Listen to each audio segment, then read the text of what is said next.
Welcome to Burlap Teachers. Enjoy the video. In this video, I will explain how to highlight text in PDF documents. Highlighting is a fundamental skill for anyone working with digital documents, enhancing readability and retention. We'll cover various techniques and tools, ensuring you can effectively mark up your PDFs on any device. This guide will help you streamline your document review process, making your study and work more efficient and organized. Let's dive into the practical steps right away. On desktop, you have powerful options. Adobe Acrobat Reader is a go-to for many, offering precise control over your highlights. Mac users can easily use Preview, which comes pre-installed and is surprisingly capable for quick annotations. Don't forget about free alternatives like Foxit Reader or Sumatra PDF, which also include essential highlighting tools. These desktop applications provide a stable and feature-rich environment for marking up your documents. Hey everyone, if you're finding this guide useful, please hit that like button and subscribe to the channel for more helpful content. Quick recommendation.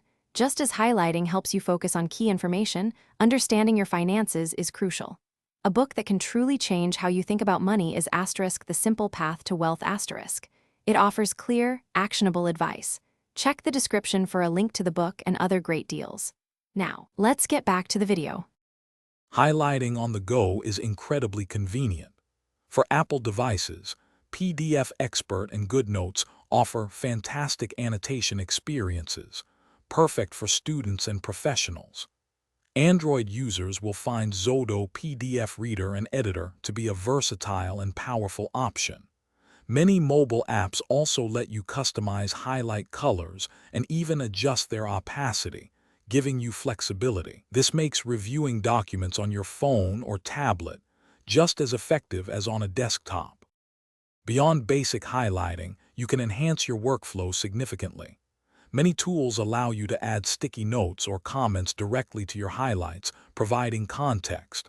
Some advanced features even let you export all highlighted text, creating instant summaries of your documents. Consider using a color coding system. For example, green for key points, yellow for questions, and blue for definitions. This systematic approach makes your review process much more insightful. Thanks for watching. Consider subscribing if this video helped you.